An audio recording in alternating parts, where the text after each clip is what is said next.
Hola, ¿qué tal? Muy buenas tardes. Mi nombre es Jorge Magallón. Nací en el pueblo de Jiquilpan, Michoacán. Tengo 56 años y nací en 1957. Desde que yo tengo uso de memoria y que llegué a la Ciudad de México en diciembre de 1966, era yo muy joven, habíamos emigrado toda la familia de nuestro pueblo a la Ciudad de México buscando mejores expectativas de vida de alguna manera. Se hablaba de que era una ciudad tranquila y que daba oportunidad para todas las personas o todos los que a ella emigrábamos. No era la excepción, llego eh, a estudiar la primaria, era yo muy joven, y posteriormente entro a la secundaria, y estando en la secundaria, cuando yo empiezo a escuchar las primeras crisis, pues hablábamos de crisis sociales, ¿verdad? Crisis sociales que no dejaban de estar representadas más por movimientos que eran de resistencia civil pacífica, y estos pues eran huelgas, protestas en contra del gobierno, protestas en contra de los empresarios. En fin, era una época que me toca vivir, que se protesta en contra de todo, en contra de abusos que imponía el gobierno, en contra de los abusos que cometían los empresarios. Se protesta, en fin, en contra de todo lo que en un momento determinado pudiera afectar nuestros bolsillos o nuestra posición socioeconómica. Sobre lo que vienen siendo, y que yo tengo memoria de la crisis económica, pues a mí me toca verme afectado siendo muy joven, ya que en el seno de nuestras familias, pues todos teníamos que trabajar y apoyarnos para salir adelante. Desde muy joven yo tengo que la necesidad de empezar a trabajar, y yo trabajaba en diferentes niveles. Tengo uso de razón. Mi primer trabajo formal fue por ahí de 1974.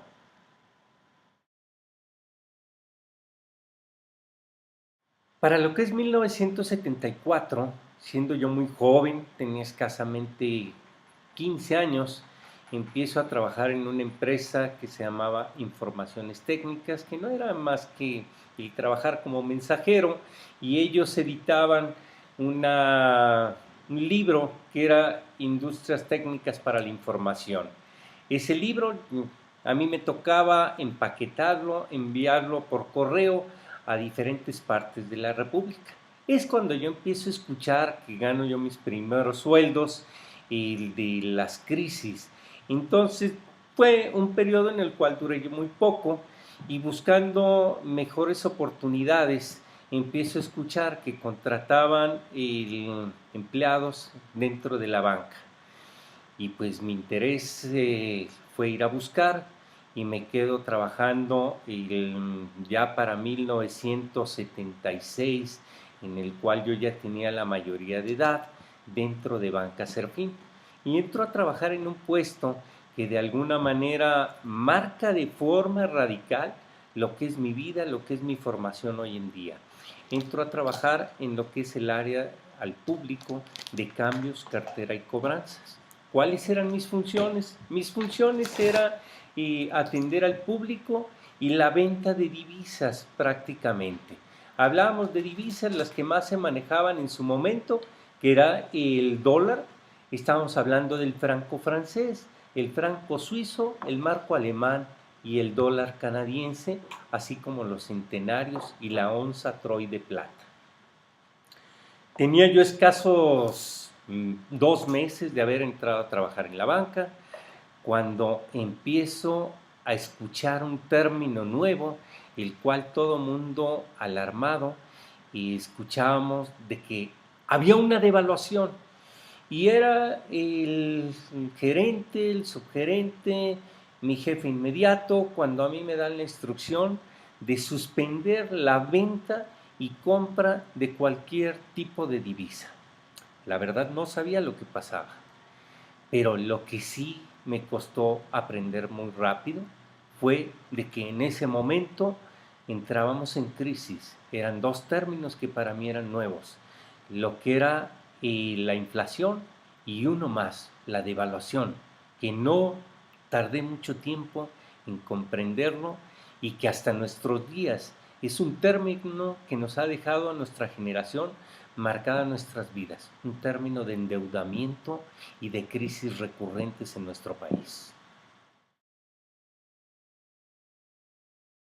Y los periodos que marca 1971 a 1982, para mí influye de una manera muy especial. ¿Por qué muy especial? Me toca escuchar siendo muy joven que hay crisis económica, que se empieza a hablar y acuñar el término de inflación durante el periodo de Luis Echeverría Álvarez, cuando él toma la presidencia en 1971 a 1976, es el periodo que a él le toca. Y lo que yo recuerdo simple y sencillamente es de que venía marcado por un proceso que no dejaba de ser muy importante en el momento que yo estaba ya en la secundaria y que se escuchaba hablar de lo que era la matanza de Tlatelolco del 2 de octubre de 1968, siendo él en ese entonces el secretario de Gobernación y quien se decía en su momento y los rumores que sonaban por la prensa y por todos en el seno familiar, los que ya iban de mis hermanos los mayores que iban en la universidad, pues hablaban de que él había orquestado de alguna manera la matanza de Tlatelolco.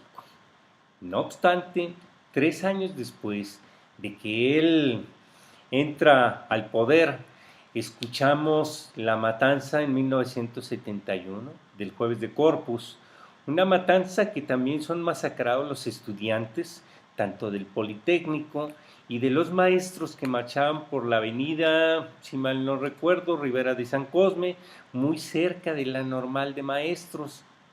Ahí en esa época actuaba un grupo que eran los Halcones, patrocinado y mandado por el mismo gobierno a cargo de Luis Echeverría Álvarez. Esta crisis y estos conceptos, tanto de inflación como de devaluación, influyen de una manera muy particular en mi vida, ¿sí? Y la primera de ellas es el que hay incremento en los precios del azúcar.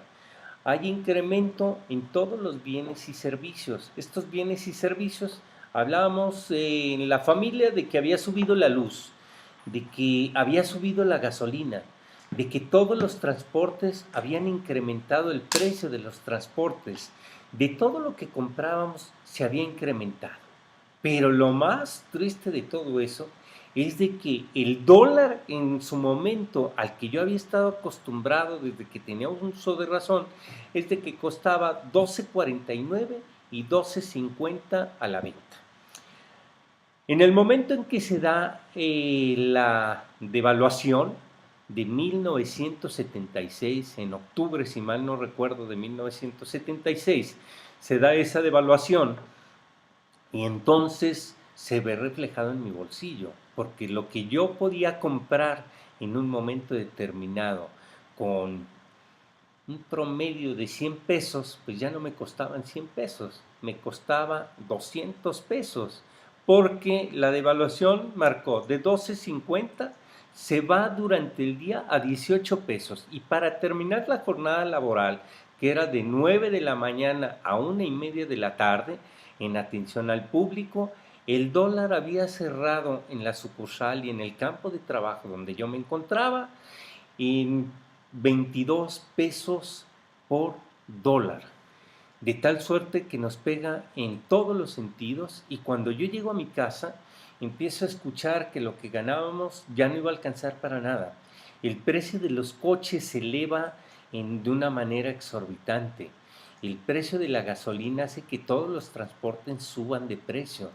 Y tal es que lo que yo ganaba ya no alcanzaba más que para subsistir, y me afectaba también en la compra de mis cuadernos, en la compra de lo que yo necesitaba para la escuela, y de alguna manera pues los libros se incrementaron de precio, los cuadernos y en fin todo el transporte.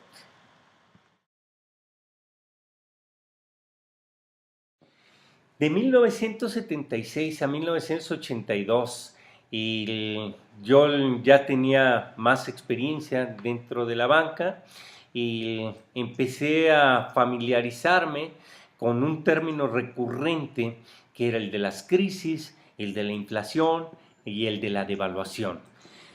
En el caso de 76 a 82, no olvidemos que en ese momento quien toma el poder era López Portillo, un presidente por demás populista que lo que había sido su antecesor. De lo que tengo muy presente es de que es el primer jefe de Estado que viaja a España en una estrategia de incrementar la relación comercial. ¿Y qué es lo que vende él en España cuando va? Pues la venta de petróleo y lo que viene siendo la venta de los yacimientos de azufre también. Él basa toda su economía y desarrollo económico del país tratando de salir de la crisis que le había dejado ya como primera devaluación el mismo Luis Echeverría. Y dentro de la banca empezamos a sentir el término acuñado constantemente. No había mes en que no hubiera devaluación. Las tasas de interés en los bancos eran muy aceleradas, ¿verdad? Y estamos hablando de que por mantener sus inversiones, el público en general, de estar pagando el 18, el 24, el 36%, en ese momento recuerdo que se llegó a pagar hasta un 180% de interés a los ahorradores de la banca. Pero no obstante de que fundamenta toda su estrategia y todo su crecimiento el López Portillo en lo que era la parte de la explotación y la búsqueda de yacimientos petroleros. Pero dejó de ver algo, que en ese momento los precios del petróleo tienen una baja a nivel mundial. Entonces, pues no había tal crecimiento como él lo había visualizado. Su estrategia se ve una estrategia fallida. Hay devaluaciones recurrentes, pero más aún, para no olvidarnos, cuando Luis Echeverría, para 1976, entrega su gobierno, lo entrega fundamentado en una crisis que se llama devaluación. Y López Portillo no podía ser la excepción. Él, en su último informe de gobierno, argumentaba que iba a defender el peso como un perro, que porque ya los banqueros nos habían saqueado. Tengo tan presente y fue muy sonado que él llora y entonces da por decreto la estatización de la banca. ¿Y qué es lo que hace? A los exbanqueros les quita los bancos, estatiza la banca y toma el poder y control de la economía de esa forma. Situación muy complicada, fue un momento que marca mi vida porque de alguna manera sabíamos que nuestro país cada vez era más pobre y nuestros bolsillos eran cada vez más raquíticos, se veía mermada la economía a nivel nacional en el seno de todas las familias. Crisis, devaluación, inflación y un gran desempleo. Entonces sí se empiezan a ver los despidos masivos de todas las empresas y los bancos no dejaron de ser la excepción con la estatización de la banca.